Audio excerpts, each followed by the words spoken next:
Tun Dr. Mahathir Mohamad mencabar Perdana Menteri Datuk Seri Anwar Ibrahim untuk mengadakan pilihan raya bagi menentukan sokongan rakyat kepadanya. Bekas ahli Parlimen Langkawi itu mendakwa ketika ini kerajaan pimpinan Anwar Ibrahim menyalahgunakan kuasa dengan menyiasat pihak yang dilihat menggugat kedudukannya sebagai ketua kerajaan. Saya menang 5 pilihan raya dengan majoriti 2/3. Rakyat ada peluang untuk menukar saya, tetapi tak berlaku. Kalau saya menyalahgunakan kedudukan, saya akan buat satu pilihan raya. Jadi, saya cabar Anwar Ibrahim untuk adakan satu pilihan raya umum hari ini. Sama ada dia berani atau tidak untuk melihat apa yang rakyat akan katakan.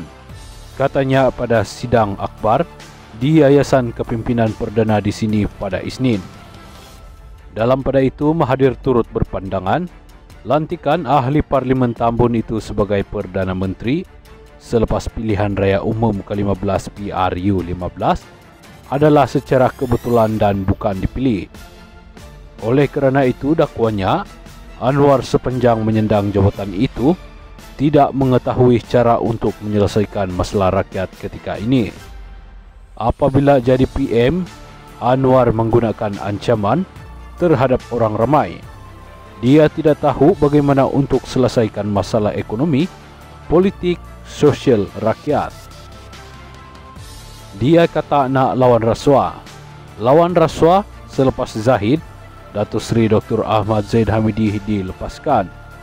Adakah itu cara anda melawan rasuah?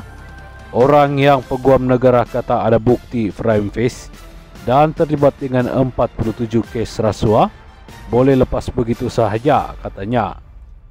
Sinar Harian pada September lalu melaporkan Ahmad Zahid yang juga Presiden UMNO dilepas tanpa dibebaskan oleh Mahkamah Tinggi Kuala Lumpur atas 47 tuduhan rasuah, pecah amanah dan pengubahan wang haram membabitkan dana Yayasan Akal Budi.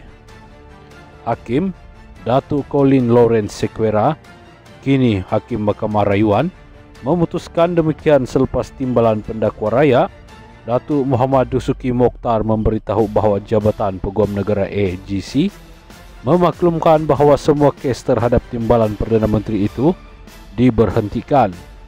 Semasa prosiding, Muhammad Dusuki berkata, pihak pendakwaan menyatakan demikian berdasarkan 11 alasan mengikut peruntukan 145.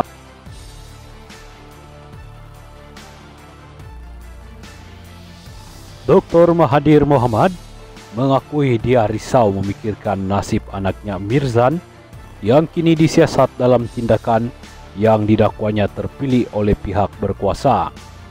Bekas Perdana Menteri berkata, notis arahan pengisytiharan harta yang diberikan Suruhanjaya Pencegahan Rasuah Malaysia SPRM baru-baru ini sebagai tidak masuk akal. Hal itu kerana katanya Mirzan perlu menjelaskan sumber aset yang diperolehnya sejak 42 tahun lalu dalam tempoh yang begitu terhad. Risaulah, sebagai anak saya dia bagi tahu dapat notis dan suruh dia jelaskan segala transaksi yang dia buat sejak dia berusia 20 tahun. Yang tu dia kena jawablah, dia boleh jawab atau tidak dalam tempoh 30 hari. 42 tahun punya transaksi kena jawab 30 hari, katanya pada sidang media di Yayasan Kepimpinan Perdana di Putrajaya petang ini. Menurut Mahathir, untuk membolehkan anaknya yang berusia 66 tahun itu memberikan penjelasan, banyak pihak yang perlu dihubungi.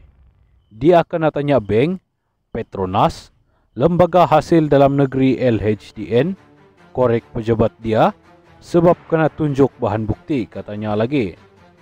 Pada 18 Januari lalu, SPRM telah menyerahkan perintah notis kepada Mirzan untuk dia mengisytiharkan semua asetnya dalam tempoh 30 hari berhubung maklumat dalam kertas Panama. Notis kepada ahli perniagaan itu disampaikan mengikut Seksyen 36(1)(b) Akta SPRM 2009 yang mengkehendaki dia mengisytiharkan segala aset, alih dan tidak alih dalam tempoh 30 hari. Aset tersebut termasuk yang berada di luar negara. Mahathir berkata, dia tahu apa yang dilakukannya selama ini dan mendakwa ada pihak yang mahu dia disumbat ke penjara. Saya tahu apa saya lakukan. Saya takut kena penjara. Saya ada umur 98, masuk penjara, mati dalam penjara lah. Okeylah kalau dah mati tiada siasatan lagi, katanya secara sinis. Dalam pada itu, Mahathir yang juga bekas ahli Parlimen Langkawi turut mempersoal tiada siasatan dilakukan terhadap adik kepada Ketua Pesuruhjaya SPRM, iaitu Nasir Baki. Mahathir juga turut membidas Peguam Negara yang tidak memberi penjelasan berhubung keputusan melepaskan tanpa membebaskan DNAA Timbalan Perdana Menteri Dr. Ahmad Zahid Hamidi daripada 47 pertuduhan dihadapi pada September tahun lalu. Anak saya kena cerita dia punya perniagaan. Harta dia mesti dijelaskan semula bermula tahun 1981 hingga ke sekarang. Pasal apa adik Azam Baki tak disuruh jelas dari mana dia dapat duit, patut siasat jugalah, katanya lagi. Kadar keseluruhan inflasi Malaysia kekal 1.5% pada Disember 2023 dengan mata indeks berada pada 131.2 mata berbanding 129.2 mata pada bulan yang sama tahun sebelumnya, kata Jabatan Perangkaan Malaysia DOSM. Ketua Perangkawan Muhammad Uzir Mahidin berlaku peningkatan yang perlahan dalam sektor restoran dan hotel. 3.7% November 2023, 4.3% pelbagai barangan dan perkhidmatan, 2.7% November 2023, 2.3%, serta makanan dan minuman bukan alkohol 2.3% November 2023, 2.6%.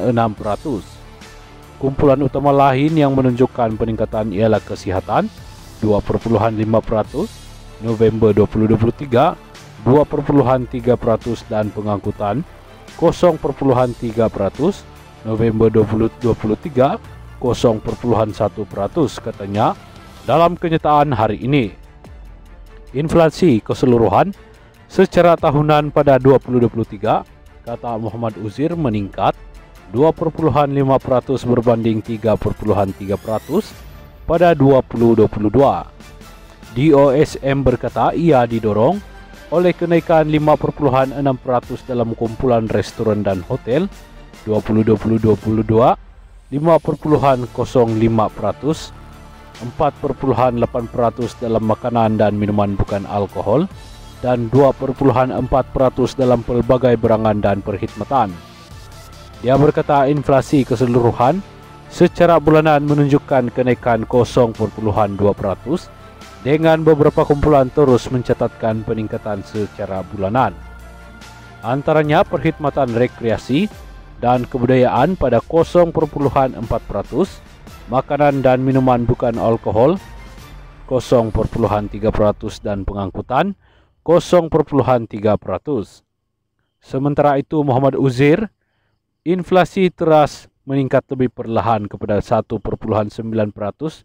pada Disember 2023, 2.0%, dan masih melepasi inflasi keseluruhan Malaysia pada 1.5%.